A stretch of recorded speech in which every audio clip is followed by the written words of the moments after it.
Halo sedulur sakabehane, balik lagi dengan Pegawai Histeria. Aku akan menceritakan alur film yang berjudul The Gangster, The Cop, The Devil. Dari judulnya aja udah gangster, pasti filmnya seru banget nih. Udah langsung aja kita ke alur ceritanya.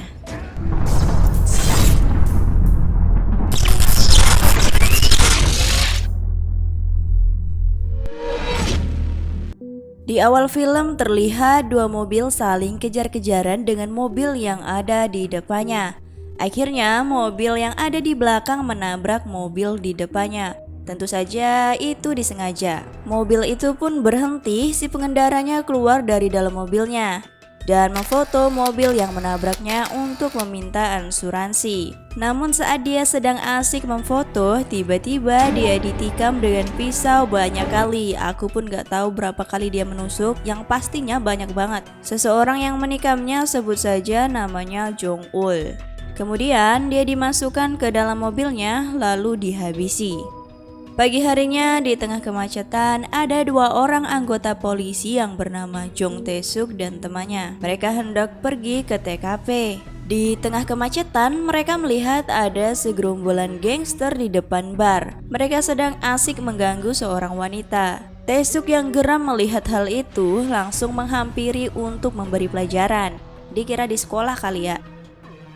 Di sisi lain, bos pemilik bar termasuk bos gangster yang bernama Dong-su, dia mendapat kabar dari anak buahnya bahwa Tae-suk sedang mengacau di barnya.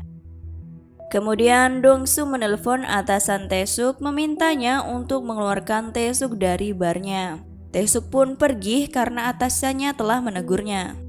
Tae-suk dan temannya yang sudah sampai di TKP, dia melihat ada goresan di belakang mobil si korban. Kemudian Tae-suk memanggil Tujin untuk memberitahunya dan menjelaskan bahwa kasus ini tuh mirip dengan kasus sebelumnya.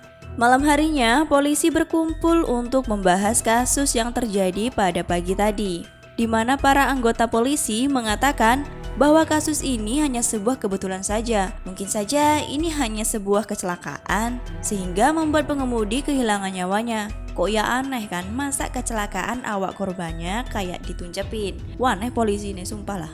Namun Tae-suk kemudian mengatakan mungkin kasus ini adalah kasus pembunuhan yang dilakukan oleh orang yang sama. Tae-suk mengatakan kepada mereka karena dalam 1 bulan ini telah ada 3 kasus yang serupa dengan ciri khas pembunuhan yang sama. Namun sangat dipekokkan, yang lainnya malah masih meragukan pendapat Tae-suk. Menurut mereka semua itu adalah sebuah kebetulan. Dan akhirnya Tae-suk berjanji akan menuntaskan kasus ini dan membuktikan bahwa apa yang dia bilang itu adalah benar. Sementara di sisi lain terlihat Dong-su sedang mengendarai mobilnya sendirian di tengah hujan yang lebat. Tiba-tiba pengendara mobil lainnya menabrak mobil Dong-su. Dong-su pun turun dari mobilnya, yang pada saat itu dia belum mengetahui bahwa orang itu adalah pembunuh berantai. Jong-ul pun mengatakan bahwa dia tidak sengaja menabrak mobilnya karena jalanan yang licin. Dan Dong-su pun menjawab bahwa ini hanyalah masalah kecil. Udahlah kamu pulang aja gak apa-apa kok, kata si Dong-su. Ketika Dong-su hendak masuk ke dalam mobilnya, ia langsung ditikam Jong-ul dan akhirnya terjadilah perkelahian di antara mereka. Dong-su beberapa kali tertusuk, begitupun si Jong-ul. Jong-ul melarikan diri dan kembali menabrak Dong-su. Setelah itu, Jong-ul pergi ke sebuah pedesaan dan masih mencari mangsa di pedesaan itu untuk dihabisinya. Di sisi lain, Dong-su terbangun, dia sudah berada di rumah sakit. Mendengar kejadian itu, para anak buahnya pun langsung menyerang markas Sang-du karena mereka mengira bahwa Sang-du lah pelakunya. Jadi Sang-du ini adalah saingan bisnis Dong-su. Karena sebelum kejadian itu terjadi, Dong-su sempat bertemu dengan Sang-du. Jadi mereka berpikir bahwa Sang-du inilah yang melakukan hal itu kepada Dong-su. Setelah beberapa hari Dong-su di rumah sakit, Tae-suk datang untuk menanyakan tentang kejadian kemarin. Namun Dong-su tidak ingin polisi ikut campur. Dia sendirilah yang akan menangkapnya. Tae-suk pun pergi dan mencari mobil Dong-su. Setelah ketemu, dia pun melihat ciri-ciri kesamaan dari kasus pembunuhan sebelumnya. Tae-suk pun memfoto bagian mobil belakang yang ada goresannya. yang nantinya akan dijadikan sebuah bukti. Malam harinya, Jong-ul beraksi lagi. Jong-ul menghampiri seorang pengemudi truk yang sedang menelpon. Tanpa Jong-ul langsung menusuk-nusuk orang itu. Kemudian Jong-ul mengemudikan truknya. Di tengah perjalanan, Jong-ul dikejutkan oleh seseorang. Ternyata di dalam truk ada teman si korban yang baru saja terbangun dari tidurnya. Tanpa basa-basi, Jong-ul langsung menghabisinya. Nah, kebetulan saat menghabisi orang itulah pisau milik Jong-ul terjatuh dan pisau itu ditemukan oleh anak buah si Dong-su.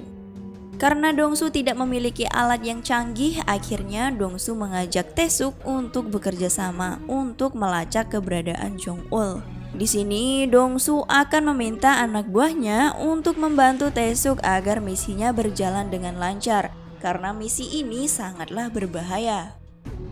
Jong-ul psikopat sudah merajalela di mana dia sekarang ini membunuh secara acak, tidak peduli siapapun musuhnya. Dong-su memberikan gambar sketsa wajah si Jong-ul kepada Tae-suk.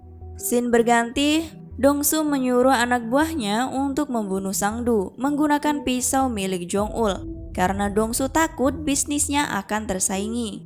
Dan anak buahnya pun langsung melakukan perintahnya untuk menghabisi Sang-du tanpa ampun. Keesokan harinya, terlihat Tae-suk mendapatkan informasi tentang ada salah satu ketua gangster terbunuh dengan keadaan pisau yang masih menancap di perutnya.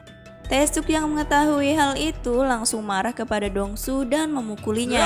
Namun karena Dong-su raja dari rajanya gangster, pukulan Tae-suk tidak berpengaruh sedikit pun. Yang ada Dong-su lah yang menyerang balik si Tae-suk. Setelah mereka sama-sama puas melampiaskan amarah, mereka pun akhirnya saling curhat. Tae-suk berjanji akan memecahkan kasus sebelumnya dan kemudian akan menangkap Dong-su. Dong-su yang mendengar curhatannya masih woles saja dan mereka kembali ke misi awal, yaitu menangkap Jong-ul. Keesokan harinya Dong-su datang ke pemakaman Sang-du dan memberi hormat terakhirnya. Dan ternyata Jong-ul pun hadir di acara tersebut dan memberi kertas kepada penjaga di sana yang berisi tulisan, "Bukan aku yang membunuhnya, pisauku telah dicuri orang lain." Pinter banget psikopatnya. Gua kira psikopat pinter, ternyata pinter banget. Kemudian Jong-ul pulang, di mana saat itu dia melakukan hobinya lagi, yaitu membunuh orang. Di sini Jong-ul semakin sadis, dia membunuh orang yang ada di depannya. Di sisi lain, Dong-su dan Tae-suk sedang mencari sidik jari di dalam mobil Jong-ul. Di tengah mencari bukti, tiba-tiba mereka diserang anak buah si almarhum Sang-du. Dan pertarungan pun tak terelakkan lagi. Namun akhirnya mereka berdua mampu mengalahkan anak buah si Sang-du. Setelah banyak kejadian yang dialami, akhirnya Tae-suk mendapatkan sidik jarinya si Jong-ul dan sudah diketahui identitasnya. Dong-su yang mengetahui hal itu langsung pergi ke kediaman Jong-ul bersama anak buahnya. Namun sesampainya di sana, Jong-ul tidak ada lagi di rumahnya. Malam harinya, Tae-suk dan para gangster mengetahui keberadaan Jong-ul dan di sanalah mereka main kejar-kejaran lagi.